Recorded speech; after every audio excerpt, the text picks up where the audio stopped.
All right, everybody, welcome to Theory Underground. What you're about to hear is an amazing, I don't know if it's an amazing interview, but it's an interview with an amazing guest.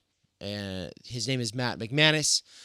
I know that some of the people who follow the content at Theory Underground are going, oh my God, he's a liberal socialist. Like, it's basically the worst of both worlds. And I wanted to say I disagree. Actually, we love Matt. We love Matt because he's down to talk to anybody. We love him because he stakes a position. It's principled. It's well thought out. It's based in the history of ideas. We appreciate these things about him. Also, the parts of liberalism that he thinks need to be maintained obviously need to be maintained if a civilization is to continue. But as far as the left goes, the question of the left, I always have like a disclaimer kind of on the tip of my tongue, just in case anybody's getting the wrong idea. Theory Underground is not just for lefties or righties or centis or independies or whatever. We're for everybody. We're for people who are trying to understand the situation. We do not stake a claim that the working class is the revolutionary subject, even though we think that working class intellect and consciousness is important. We just believe that we are in the post-class fractured mass. The situation has changed. How much has it changed? Well, we get into that here on this channel a lot. Just don't come around here because we talked to McManus thinking, oh, well, they must be my people. Well, maybe if you're down for non-sectarian and non-left nor right kinds of spaces, yeah, then absolutely, you're welcome. But if you just need everyone to more or less agree on a bunch of things, including democratic cultural issues today, well, then, yeah, maybe not the best place for you, but you're still welcome to stop by whenever you like. Just be respectful. And, yeah, you'll at least enjoy this episode and any other one that we've ever done with Matt McManus. Make sure to check out his book. And if you're curious to know more about Theory Underground, which is not just a podcast or a YouTube channel, it's actually a lot more. It's a lecture course, ongoing research seminar, and book publishing platform for workers with earbuds getting into theory. If you want to know more about that, stick around until the end of the episode where we've got a special PSA just for you. All right, enjoy. All right, Matt, welcome back to Theory Underground. How you doing, man? I'm doing good, man. I mean, it's a busy time of year for me. We're going to London in a couple of weeks. I'm super excited about that. I got a good buddy who lives there, and we're going to historical materialism to present on this book, so it should be a good time. That's awesome. And so we're bringing you on today to talk about your new book, The Political Theory of Liberal Socialism, which is a fascinating topic to me. I know that there are tanky or tanky adjacent anime avatar viewers in the audience who are already triggered. But from my standpoint, and just all my cards on the table, I don't care about democracy or most of what passes for liberalism, but I love John Locke and John Stuart Mill, and I think they're a really important part of the puzzle. And I care about the will of the governed, or like the idea of the polis, like its will. I do care about that idea. I think that democracy has become a bit of a buzzword, especially in the United States. And I'm pretty black-pilled about electoralism right now. And so like that's kind of, it's like I'm sympathetic to the people who are triggered by the idea of a liberal socialism, but I'm also skeptical of socialism itself, but I'm here to learn, and I'm curious to just kind of see how you're going to set this up. And so I don't know where you want to go, but like what brought you to write this book, and what do you get into in this? I was going to say skeptical of socialism, democracy, liberalism. You're just fucking black-pilled the whole way down, right? Yeah. It's, the night where all cows are black. Anyway, True. The reason I wrote this, there were a couple of different motivations, right? The big three ones was As you know, I spent a lot of my time writing about the political right. That's been the subject matter of my last couple of books. And one of the things that right-wing philosophers and thinkers have consistently emphasized, or argued at least, is that there is this a deep elective affinity between liberalism and socialism.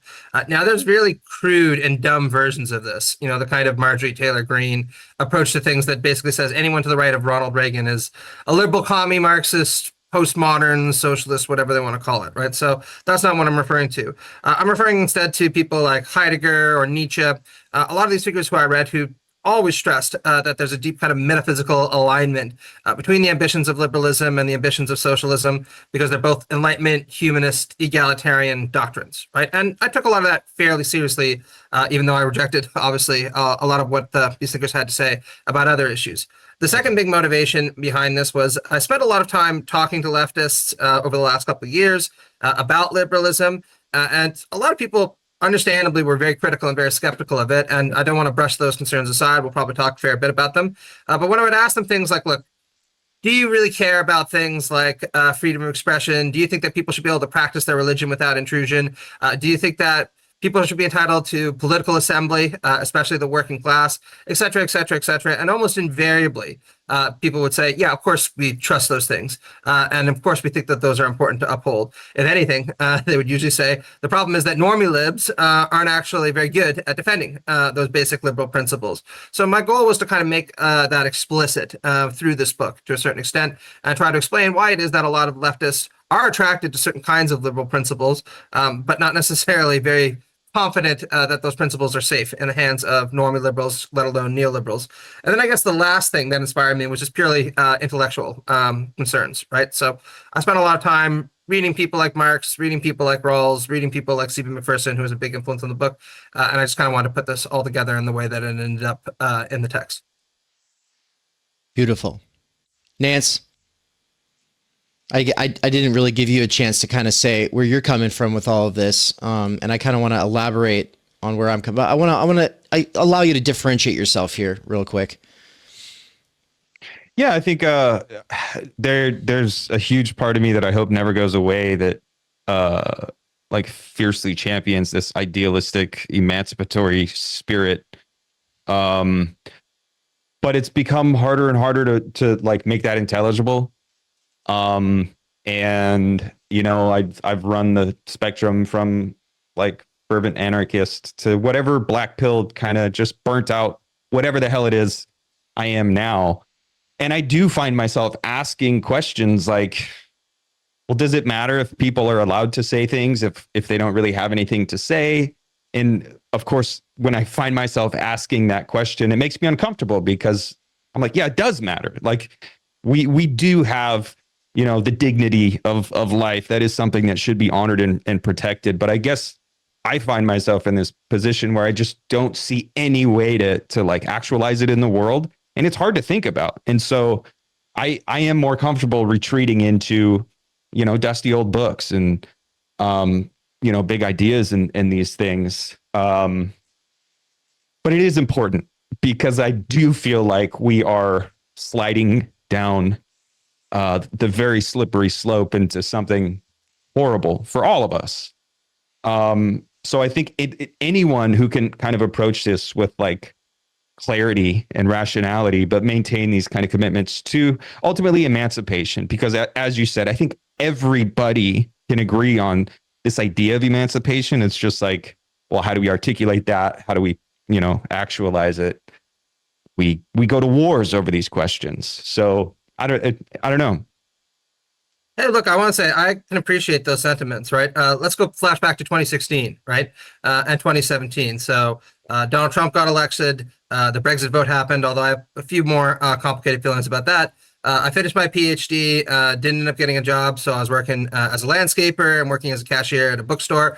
Not bad jobs, actually. I had a pretty good time with some of those, especially the landscaping one, because mostly me and my boss just smoked weed. And, mowed the lawns wasn't really such a bad thing in the fall. But, my girlfriend dumped me, and it was a bad time all around. And I definitely had some very, very cynical moments where I thought to myself, all I really want to do is do my job, crack a couple beers at the end of the night, and if I'm going to do anything intellectual, it's mostly going to be metaphysics, right? I was really thinking about reading Leibniz and reading Spinoza and all those other people again, and writing a big tract on that, just kind of withdrawing from the world of activist politics.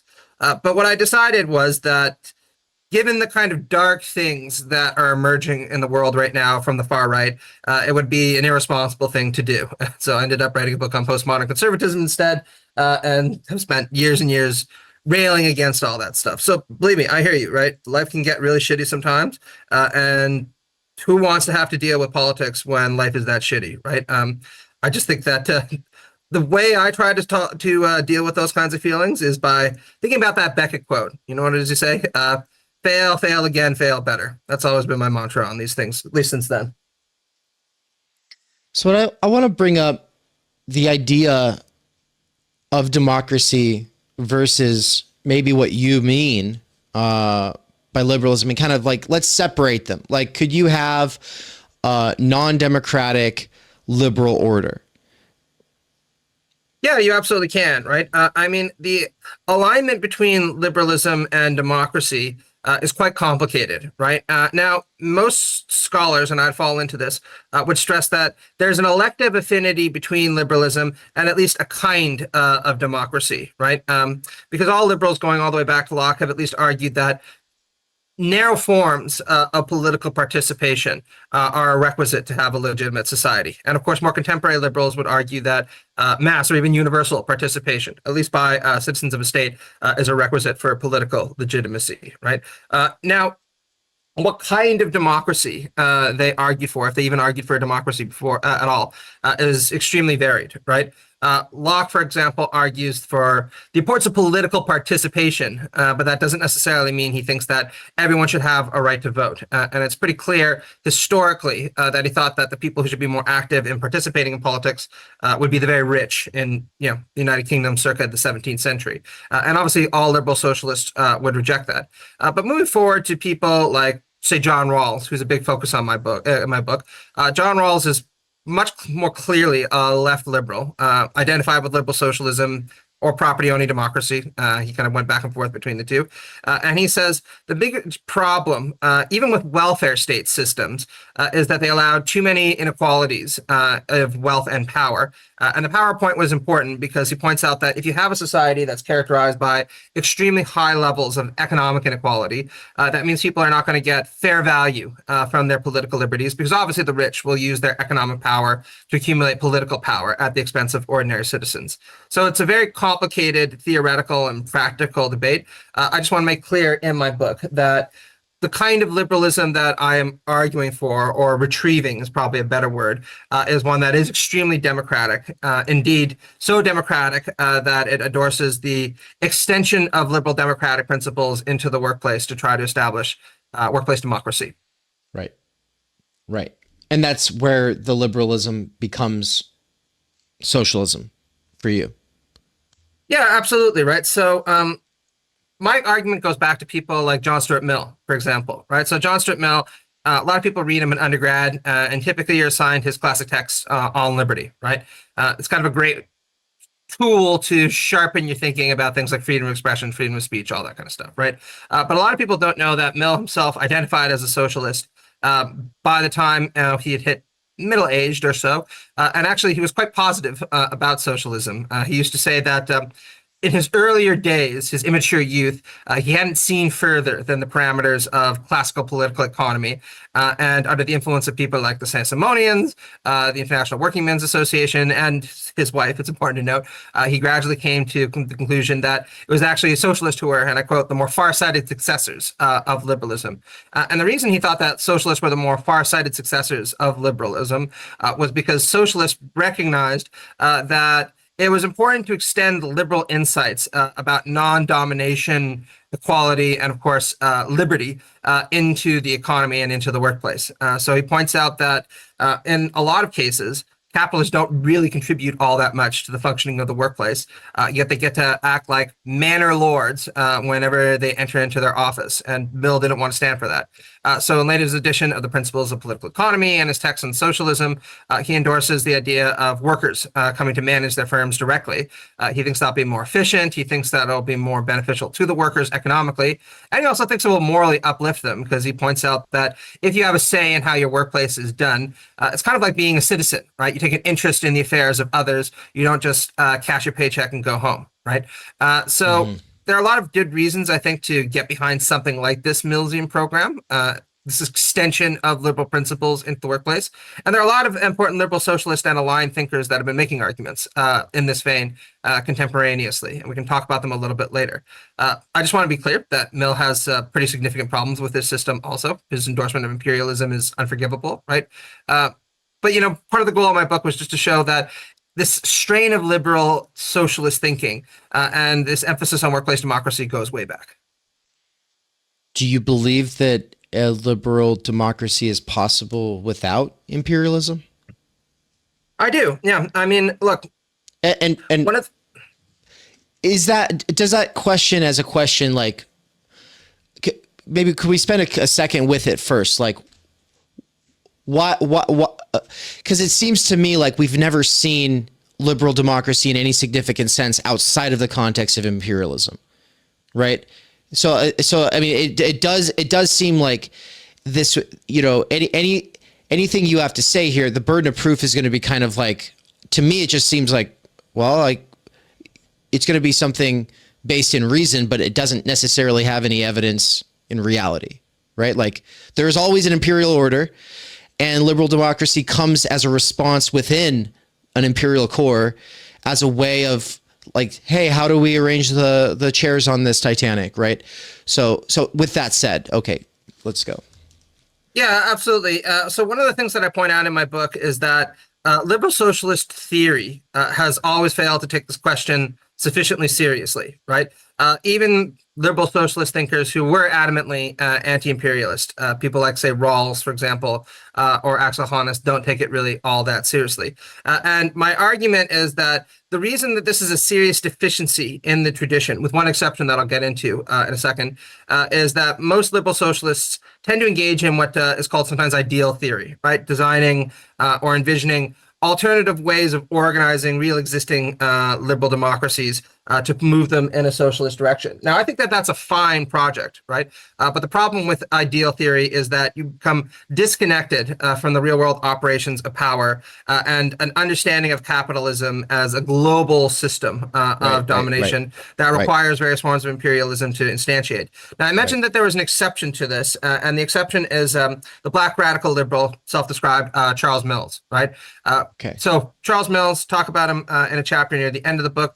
He really criticizes even left liberals like Rawls and Mill for not taking issues of race, imperialism, and global capitalism sufficiently seriously. Now, sadly, Mill died relatively young. He was only about 70, before he kind of finished this project up. He kind of announced it and then passed away. And I argue in the book that if anybody wants to develop the liberal socialist tradition in the way that I wanted to develop it, or the way that I want developed, we need to take very seriously this Millsian challenge to think more seriously about imperialism, about capitalism as a global system of power and domination. And that's going to be a very, very complicated task. And I'm not sure if it can be successfully achieved, but I don't see any reason not to try.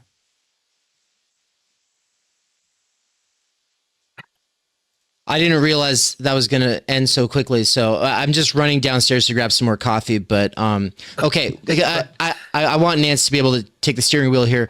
But also, the immediate follow-up question that did come up in chat, and I think it's probably the best question at this juncture, is just, do you believe that we do live in a democracy now? All right. No, I don't think that we live in a democracy right now. If you mean by democracy, the classical definition of rule by the people, right? I think it makes a lot more sense to describe the United States contemporaneously as a kind of polyarchic plutocracy. Now, polyarchy is a term the American political scientist Robert Dahl coined. Robert Dahl himself actually endorsed workplace democracy also, so he's pretty good on a lot of these questions.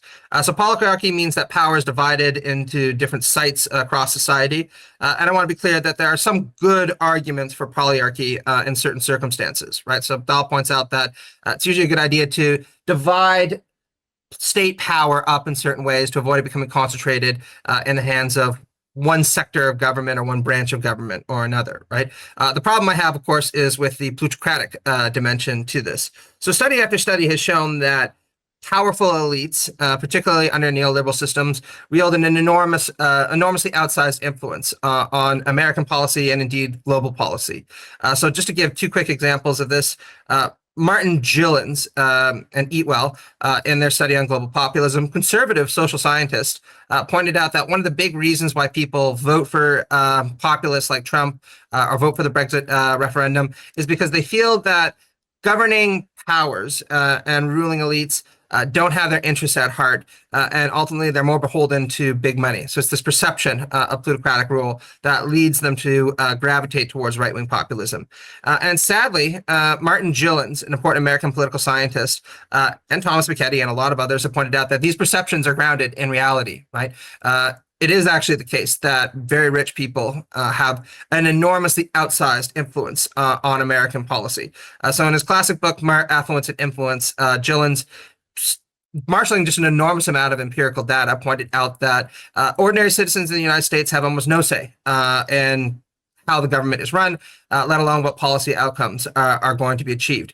By contrast, extremely rich people and very, very large corporations have an enormous say on what kind of policy outcomes are going to be advanced. And needless to say, they make sure that the policy outcomes that are advanced are the ones that are in their interest. So I think it'd be very, very hard to characterize such a system as democratic in any kind of meaningful way. And that's not even getting at the more foundational problems with the American Constitution, which was intended to be anti-democratic in many, many, many respects, right? And we can talk a bit about that if you want, right? But no, I think we have a very, very long way to go before we could characterize America as a well-functioning, developed democracy. So you talk about workplace democracy, and I think there are, that gets sensationalized on the internet. There's the whole what is it, Mondragon, yeah, whatever. And some people love it, some people can see that it has its problems. But I also do think there's maybe a more robust kind of version of workplace democracy. Maybe, I don't know. I also empathize with the people who just want to go work, sure, get the job done with, go back home. I have family to feed. I'm not working for fun. I'm working to see to my material needs. So I guess that's a conversation that I think needs to be had. But would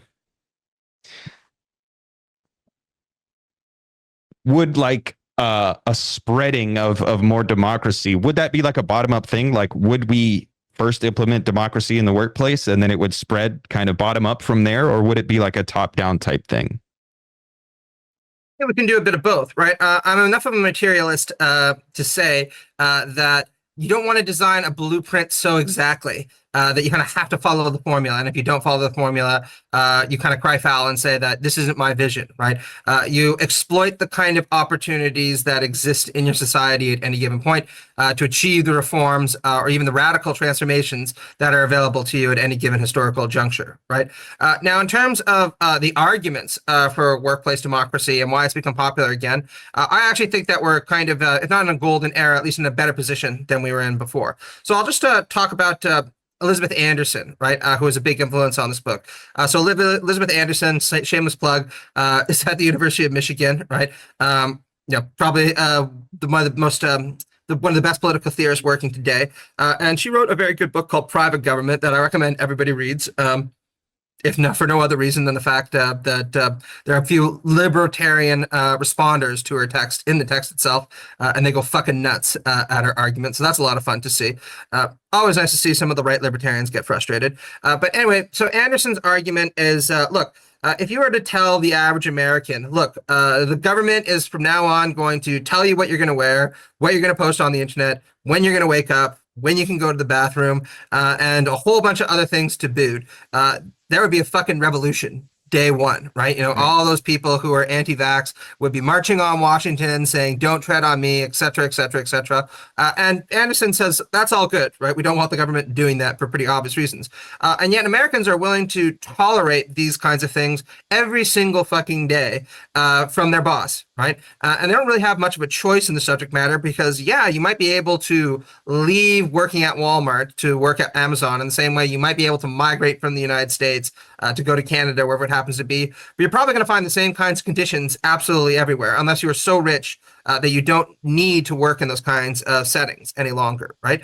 So Anderson's point, and I think is a really common sense one, is look, if people are not willing to tolerate this kind of stuff from the government, which for a lot of people is way more withdrawn from their life than their boss, why should they tolerate it in the workplace, right? All we need to do is extend these basic instincts that a lot of Americans have about how their government treats them to their boss and say, let's implement democratic reforms in the workplace to share power so that it's not concentrated in the hands of plutocratic elites and managers. Let's make sure that workers have extremely robust liberal protections in the workplace that include being allowed to share power or indeed even wield power effectively. Now, I agree with you that one criticism you could make of this is the good old I was about to say Orson Welles, Oscar Wilde criticism. The problem with socialism is that there's too many meetings, right? Does everybody want to have to stay at work way past working hours to manage this and that? And I can understand that, right? One thing that I would, what I would suggest is that there are different ways to experiment with this that might actually be to offset some of that problem. Just to give one example that she brings up in the text, in Germany, there are co-determination models that have existed for a long period of time in, say, the auto industry, where, if you're a worker in an auto company, you don't directly have to go to every single meeting, but you can vote for a representative who will speak for your interests on the board, and they'll make sure that you get a pretty good deal. And if they don't make sure that you get a pretty good deal, they can vote them out next time. Right? So there's a kind of representative democratic structure in the co-determination model. And Anderson points out that, funnily enough, when German car companies try to come to the United States and introduce this model, it's actually usually local Republicans who are absolutely fiercely opposed to it, precisely because they're concerned that if American workers get a taste of it, they'll like it and they will want to extend it everywhere else, right? And I think, if for nothing else, that's a great reason to try to do something like this. So kind of create a demand in the workers themselves, rather than just playing, because I think it's all sensationalized, and I think it gets sensationalized in both directions. But yeah, the German dual power stuff is very interesting to me. Yeah, and I mean, hey, listen, German auto industry is one of the most competitive in the world, highly innovative. Workers get treated better than they do here, not as well as I would like, but that's a truth everywhere. So we have a lot of work to do in Germany as well, and I don't see any reason why we can't take something that works better than what we have here, implement it in these kinds of settings, and see how much further we can go. Right? If anything, I think that's very much in the spirit of just the kind of materialist reform that I was talking about. Right? Don't imagine there's going to be some kind of millennium break. Implement changes, make workers' lives better, show them that this stuff works, and then keep pushing. What you are about to hear is a short DIY ad made by the Theory Underground crew, just to remind you of the best way to keep up with and support this kind of content. If you're still listening to this, then the chances are you're enjoying it, which means you would maybe like other stuff that Theory Underground publishes. So make sure that you've subscribed and that you click the little bell. It turns out only 40% of people who subscribe click the little bell. But I think that at least 20% of the rest of y'all just don't realize how much pushing the bell really makes a difference, especially considering the fact that at TU, we tend to put stuff out without warning. There's no schedule. This is coming from the space of my freedom. I just do this stuff when I can, and I don't want to live by a schedule because I'm sorry, I've got other things that are supposedly more important. All right. Well, with that said, there's also liking and commenting and subscribing. It obviously makes a difference. If you're one of those people who considers yourself a sort of recluse, well, then maybe don't worry about the commenting, but you can at least click the like button. It does make a difference. Also, if you're listening to this on the podcast, please leave us a favorable review on your favorite platform. Thank you. Thanks for listening. So I guess the sort of problematic I want to set up, which is to say, like, I think that word means a set of problems, not just a single problem. Not that this is a problematic position that you have, but there's a set of problems that we are in the midst of, and we're trying to figure it out. And so what I think I want to start with the word democracy and then the word socialism. Sure. So democracy is the thing that resistance Democrats have been very loud about for the last 5 or 6 years. But it's also, I'd say fucking try 8, 9, 10 years at this point, right? and it's also, yeah, exactly. And it's also what they went to. I mean, I say they, meaning anyone who identifies with the United States as a part of their identity. But really, it's not really them. They're just identifying with it. But like the U.S. machine in its wars, when it's saying we have to go to war, it's saying we're doing it for freedom and democracy, or we're doing it for freedom. But when they say freedom, what they mean is democracy. We have boots on the ground in, I believe, 149 countries. That's democracy, right? Like there is a material, political, socio-economic, global system where its legitimation narrative is democracy. And then the people who have been schooled into this system, whether they're left or right or independent, believe that this is what democracy looks like, or they go out and stand in the streets and then they shout, "No, this is what democracy looks like," and it's not. Oh, I've done that myself. Yeah. Yeah, I've been there. I've done that. But it's like it's not what democracy looks like. I don't think in your sort of vision. It's not just a bunch of people standing in a street. Like we're actually talking about the actual mode of production changing in such a way so that everybody who's actually in it, whether they are a sugarcane farmer or a cobalt miner in Africa, they're all going to be a part of this system somehow in a substantial way, right? But if that's what you mean, and if that, then I would agree. But the issue is that what democracy means to the overwhelming majority of living human beings at a level beyond reason, that's like programmed into them, like hardwiring. Democracy's this thing that we're in the midst of. And it's this thing that has all signs point to these boots on the ground in 149 countries.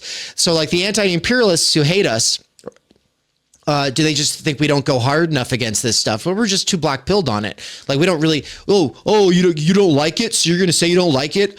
In the CIA's lobby, i.e. the internet, right? Like it doesn't make any sense. Like we're here and there's nothing we could do about the fact that that's what democracy actually means. Now I say the same thing for socialism. You can say, well, I like liberal socialism. Okay, well, what socialism actually is Stalinism. You don't get out of it. You can't get out of that is what socialism is. And you could come along as an intellectual and be like, well, no, but this is what I really mean by this. And then, a couple people at Platypus might be able to have a good conversation with you. But the overwhelming majority of people who take this term seriously, they do not have something liberal in mind. They have something very authoritarian, and they don't want to just seize the economy. What that really means is they want to tell you where to work. They want to keep the job-centric society going. They just want to say that they represent your interests now, comrade. And it's creepy. And so, but with that said, I do care about the working class. I do care about the conditions of the working class. I also, in this sort of Gorsian way, think that the real battle is a battle against necessary labor itself, and that we should be abolishing as much as we can, right? As much necessary labor as can be. And I don't necessarily mean abolish the necessary labor, but to the best of our ability, phase out entire sectors of industry from humans having to subjugate themselves to that as a way of life, right? Meaning that like the least dignified kinds of work can be automated or redistributed. Like I'm all for that. But what what keeps me up at night is that what these terms functionally mean draws different demographics out of the woodwork, and what those demographics tend to stand for, and what they're advancing is something that flies so in the face of all of this that I feel like it's unsalvageable. Like that's just where I'm honestly at right now. So. Sure. Well, there's a lot to unpack there, right? So I think I'm going to take it in two ways. We'll talk about the American democracy question first, and then we'll talk about the socialism question second. Is that cool? Yeah. Yeah, cool. All right. So to the first one, look, I completely agree with you. If you want to criticize American democracy for being hypocritical, incomplete, and even kind of a sham, I think that there's a lot of legitimate basis to make those kinds of accusations. So let's be very clear. And I mentioned that I was going to get into this, so now seems as good a time as any. The Harvard historian Alexander Kaysar, in his book *The Right to Vote in America*, points out that it is absolutely not the case that even by representative terms, America is the world's oldest democracy. If anything, America is a very new democracy, even compared to other developed states around the globe, just by these representative terms. Why? Because millions, if not tens of millions of people in the country weren't effectively franchised until the 1960s, right? When you had Voting Rights Act, Civil Rights Act, and other things that attempted to make racial enfranchisement a reality rather than something that was just kind of gestured to without any kind of meaningful efforts being put in to make it substantial, right? And by that metric, right, America is a pretty fragile representative democratic system that has always had a kind of Volkish racism that has pulled it in a more aristocratic kind of way. And I want to point out that the kind of reasons for this go very, very deep. So one of the things that is a major difference between liberal socialists and what you might call the resistance libs is resistance libs, as the meme goes, will usually say things like, the system is broken and we need to fix it. Whereas any liberal socialist, or for that matter, anyone on the left, would want to point out, no, in many ways, the system is working the way it's supposed to, and it needs to be very foundationally rethought. So just to give one or two quick examples. So the American Constitution was consciously intended to be a highly undemocratic, to engender a highly undemocratic system, right? And you don't need to take my word for it.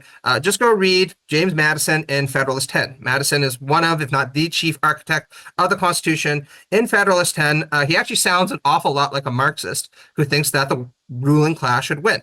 He says there are a lot of different reasons that tensions emerge in any given society. There are religious reasons, cultural reasons, a lot of other fluffy things. But overwhelmingly, he says the main reason that tensions and faction emerge in society relate back to differences in property and different capacities to acquire property. And he says the management of the tensions that emerge from these inequities in property is the chief goal of government.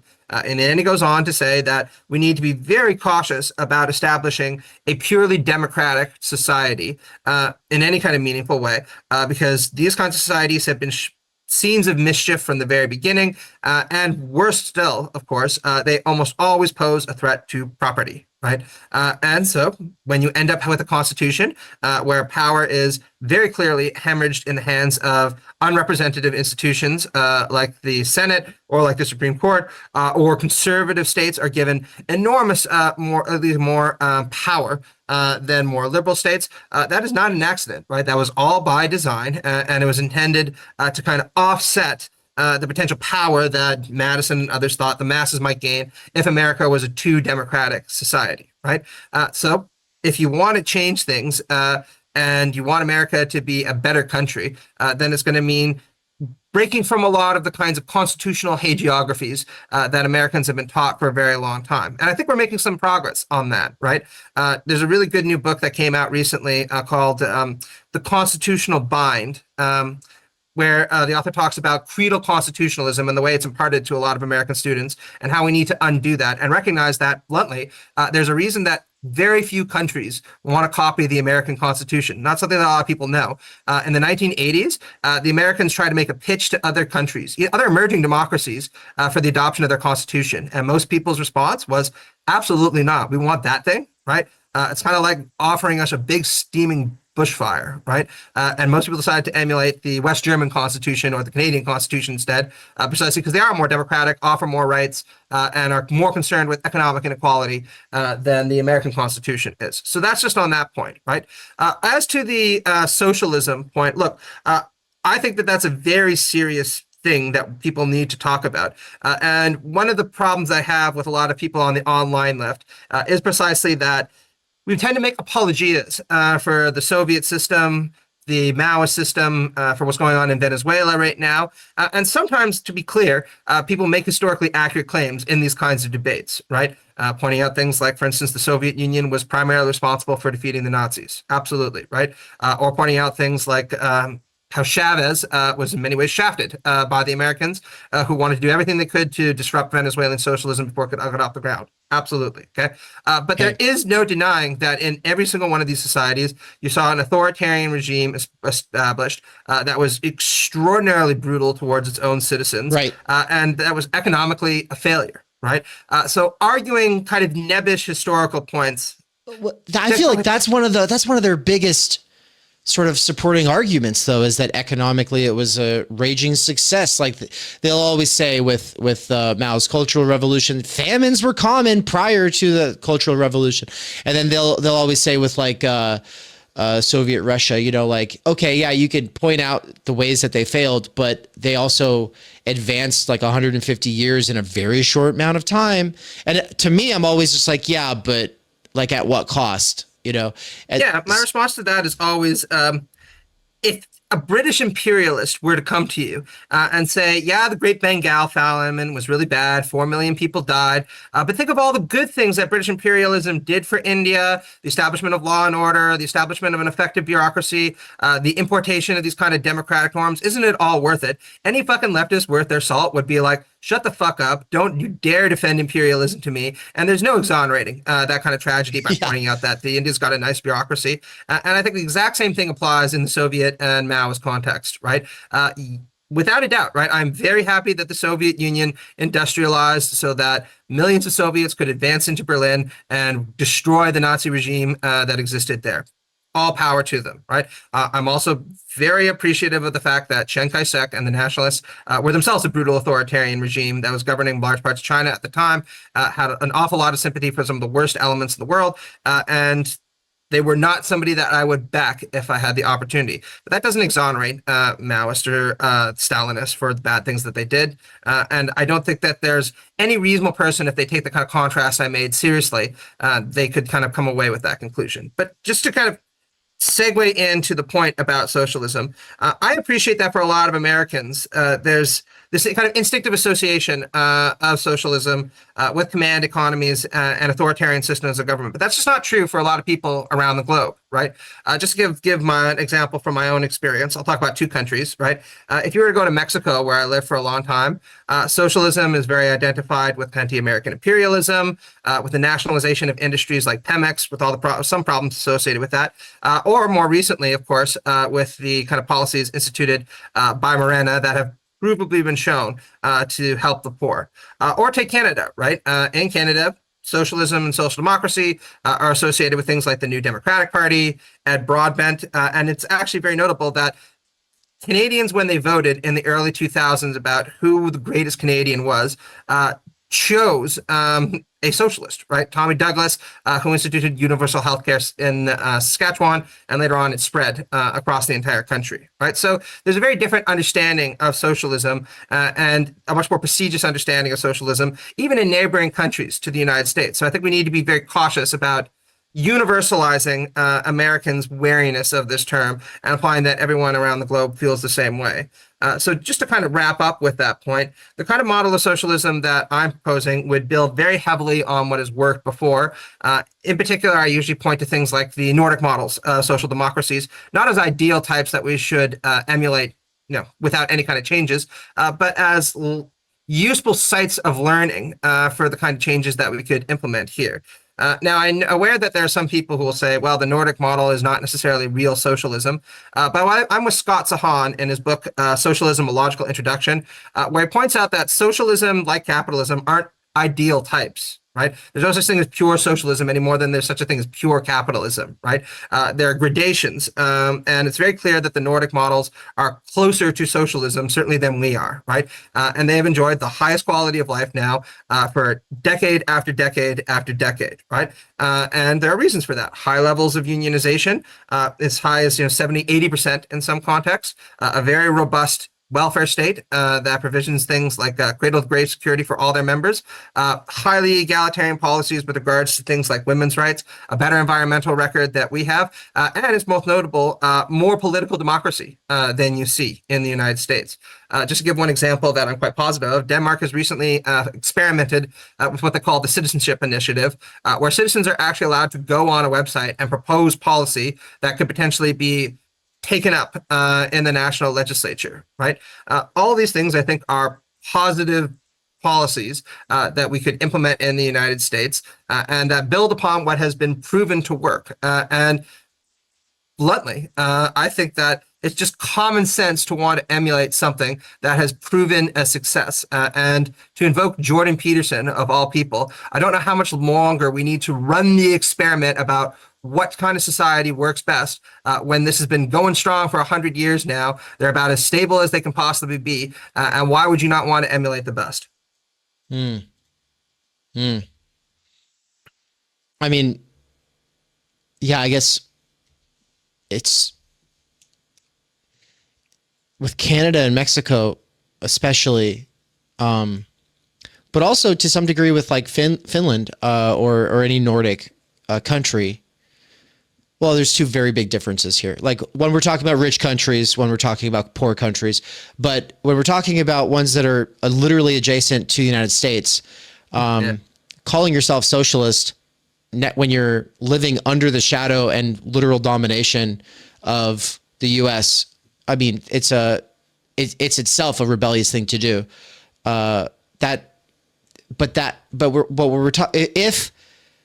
we're going to assume that any real change, especially large scale structural change at the global level, has to come from within the United States, I don't know that it works to be like, well, look at Canada, look, Mexico, look, their identities are being not America. Like that's what it means to be Canadian. Every Canadian, their entire identity is like, I'm not American. Now let me tell you about American politics. Like that's their whole thing. It's most of LeftTube, in fact.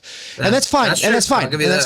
That's fine. It's great. And the reason that they are so good at what they do is because they have a better education system. And so their media literacy is higher. And that's why they're able to commentate the way that they are.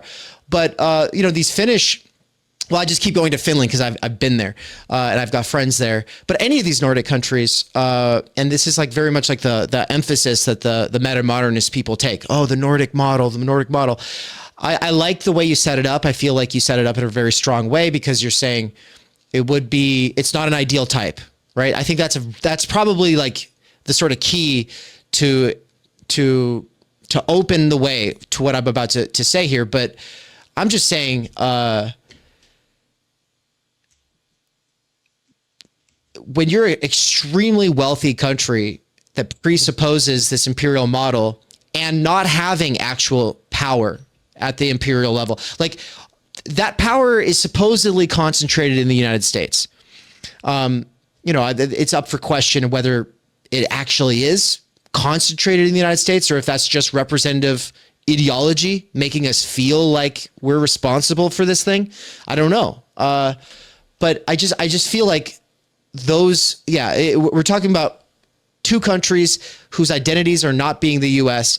versus some countries that are extremely wealthy, but also don't have their hands on the levers of global power, and they really have no stakes in the situation. Like that would be that's where I go with this. I don't know if you have anything you want to say on that, but I do want to get to a couple of the other things that I have related to your book here. But yeah. No, I think it's a really fair objection, right? I mean, the reality is when I was living in Mexico, one of the phrases that I heard consistently iterated to me was, poor Mexico, so far from God, so close to the United States. And if you know anything about the country's history, you'll be very, very familiar with why that's a very common sentiment, because the United States, from the very beginning, has essentially treated not only Mexico, but every part of North America, indeed every part of the Western Hemisphere, like it is its own backyard, and it's allowed to do whatever it wants there. One of the funniest little anecdotes I had was I was teaching at a Mexican university in 2018, and we were talking about American democracy, right? And we were talking about, all the accusations that Putin had interfered with the American election, going back and forth on that. And my students were really good, very smart, very knowledgeable about American politics, more knowledgeable about Russian politics than than many people would expect. The single biggest joke I got was people rolling their eyes and being like, "Oh, so the Americans are really upset that people are interfering with their elections, right? Everyone else, they can interfere with them, but God forbid that another country interfere with America's sacred elections, right?" And they didn't mean this because they were like, "Well, what Putin is doing is okay." They were just kind of highlighting or ruminating on the hypocrisy of a global imperial power chastising another state for engaging in politics when they will do absolutely the same thing, but call it righteous, because of course if America does it, it has to be good, right? So in terms of what this says about liberal socialism more broadly, look, I appreciate that it'd be very, very difficult to enact meaningful reforms in the United States. And that is not necessarily, I think, actually because most people are not open to them. I've talked to a lot of people around here, and I think that a lot of Americans want the healthcare system to be better than it is right now. 100%. I mean, there was a study that was done by a free market think tank, that ranked America as having a healthcare system that was worse than Armenia's and better than Algeria's. Right, that's where we stand right now. Right, if you want to get good healthcare, you got to go to Armenia. Right.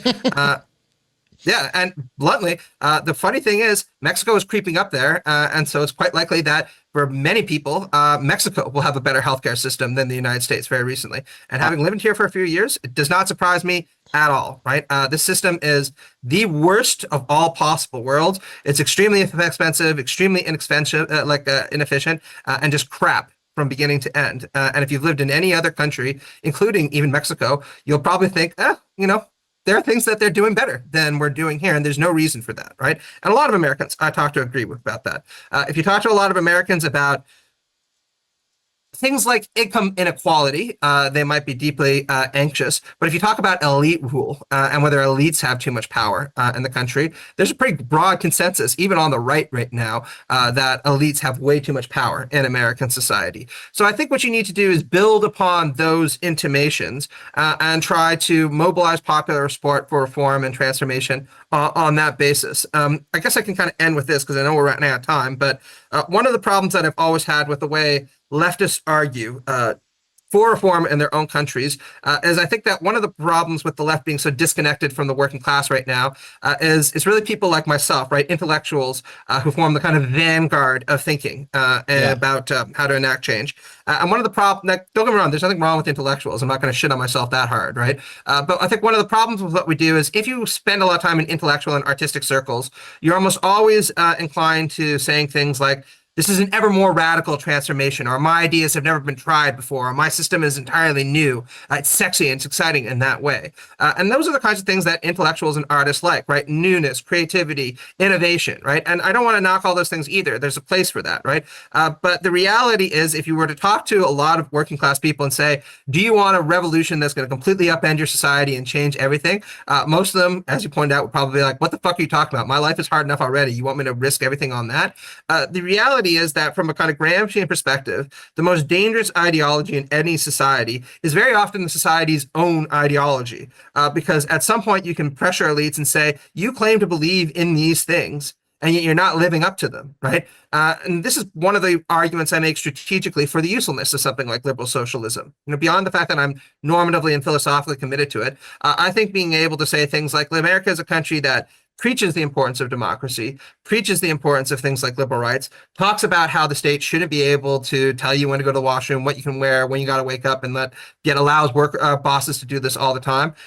Emphasizing those kinds of things, uses the ruling ideology of the country against itself by demanding that we live up to our own expectations and our own principles. And I think that can be really compelling to people if you pitch it in the right way. Certainly if you pitch it better than I can. I think that's a perfect place to leave off. I just add that, I think that point right there about, no, most people do want healthcare. The overwhelm, that's one of the things that was so eye-opening with the Bernie movement was, no, like, it wasn't just people in that movement just popularized the point that the overwhelming majority of Americans are on board with this, but neither of the two parties within this duopolistic system are. And so whether that means we need something that's not democracy, or whether that means we just need to uphold this standard and say, no, what we need is real democracy, or, as you say, liberal socialism. I think these are really important questions. And so thank you for coming on, everybody. Definitely go get Matt's book, The Political Theory of Liberal Socialism. And it's something that I hope that we can all get into more and more over the next couple years here at Theory Underground, as we think kind of between you, McManus, and on the other side, I don't know, maybe Studebaker or Catrone or whoever we would put on the other side of that. You're all bringing something really important to the table. So really, thank you for your time. Yeah, thanks a lot, boss. It's always a pleasure to talk to you. All right, take care. Take care, boss. We cannot do direct revolution, but the only way to lay the foundation for it is to do what you are doing to move the underground. It's a theoretically correct title. Welcome to Theory Underground, a place for workers with earbuds who are tired of letting others read and think on their behalf, slipstreaming our way into an understanding of the situation that short-circuits the deadlocks of our moment. Research at Theory Underground focuses on what is most important for understanding our current situation: theory of the subject, capital, time-energy theory, critical media theory, CMT, and the most essential critiques necessary for understanding why the theory, ideology, and common sense of influencers left to right misses the mark. Theory Underground is coming to a city near you.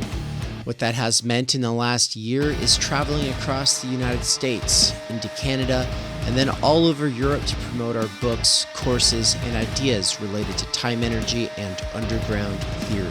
You've been reading Underground Theory. I'm a publisher and an editor. I run and review books. Literally, it's my living. This is the best edited collection I've ever read. Okay, picture this scene. America, early 2021. An Amazon warehouse worker arises from the emerging underground theory internet scene to create spaces for untimely topics and concerns that are too often neglected or kept in isolation today. Joined by a revolving cast of underground theorists, academics, and critics, he establishes what will become Theory Underground, a teaching, research, and publishing platform by and for working-class intellectuals, autodidacts, and academics who want to do more than they're able to do within the confines of academia. That warehouse worker's name is David McKerracher, and his book Timenergy is his first major contribution to the world of theory. It was recently reprinted with a foreword by none other than Slavoj Žižek, who also contributed to Theory Underground's latest book. My Bible, it's an excellent book. A collection of essays called Underground Theory. What you just heard is an excerpt from the Strange Exiles podcast, episode 23, where Bram from Strange Exiles interviewed me and Mikey. For those who don't know, Mikey is the author of the Dangerous Maybe blog. We are publishing one of his books here shortly at Theory Underground. He's also a lecturer at Theory Underground, and he's someone I've been friends and a collaborator with for over 10 years. But most importantly for you all, he's a fantastic lecturer, and it's a crime that he has to do wage labor right now. One of the long-term goals of Theory Underground has been now for a couple of years to hashtag free Mikey. That is something that I've been really pushing, but first I had to get freed from wage labor, which was achieved this year. That's right. Thanks to my monthly seminar subscribers, I was able to quit Amazon and do Theory Underground full time. Now I'm announcing the next big phase of the plan, which is the Mikey Down Seminar. What monthly subscribers to the Mikey Seminar are paying for is a survey of philosophy, including deep dives into Žižek, Land, Lacan, Baudrillard, Bataille, Lyotard, and ultimately the whole history of philosophy. We're trying to build like this ongoing seminar, right? And that's what I really like about this thing, where, you know, if I'm teaching a main text, that's something I got to focus on. I got to really, but the seminar thing, we can do this stuff all the time where we dive deeper into concepts, we dive deeper into certain, you know, sections of books or whatever, and we can really do this nuanced stuff. I think that there's probably no better way for us to accelerate our learning in these areas than by slipstreaming Mikey. And that has been my belief for years and years and years now. It's official. You're able to help out. You're able to get involved. You're able to benefit directly from liberating him from wage labor. Get on it right now. Do it. Just go. Stop what you're doing. Go click the button, subscribe. This is what you do. Subscribe to him. If you're already signed up for the ongoing Theory Underground seminars, then that's the ones that I do with my wife, Anne. Though that's getting an upgrade, which means that I will be doing one session per month that is just me, and then I will also be doing the ones with Anne, which are a crash course in sociology, anthropology, the social sciences, and ultimately Marx, Heidegger, Levinas, Bourdieu, imminently critiquing pop psychology, sociology, self-help, and ultimately the doxa of our time. But if you would like to be a subscriber to both Mikey's seminar and the seminar that the Snellgrove McKerrachers are doing, then the best way is to become a Tier 4 subscriber, or you can be a Tier 2 subscriber to each of us. The reason this matters is because Tier 2 is like pretty much the best bang for your buck. It gives you huge discounts on all of the courses that we do. But if you can't afford it, Tier 4 is amazing because it gives you Tier 3 access at both Mikey's seminar and ours. And finally, not everybody has time to be part of these ongoing research seminars, and they just want to fund the paid content for the YouTube and podcast. And so thank you so much to our patrons over at Patreon. They're the ones funding all the free stuff. So big thank you to Bert, Marilyn, Carl, Sahil, Zozandra, Nikolai, Darian, Tyler, and Mandeep, and all the other wonderful patron people. Patreon people. And thank you to all the other wonderful Patreon people. Thank you so much to all of you patrons, and also to the special subscribers and the paying subscribers. Oh my god, it's just so awkward. Thank you, Patreon. Patrons, thank you. Oh, okay. And to all the other wonderful patrons, thank you so much, all you patrons. And also a special thanks to the subscribers on the YouTube side, as well as the paying subscribers over at Substack. Why can't we do this? God, you guys, Please. just thank you. Thank you, everyone, for making this bullshit possible. Thank you to the subscribers. You do it. You did so good. Thanks, guys.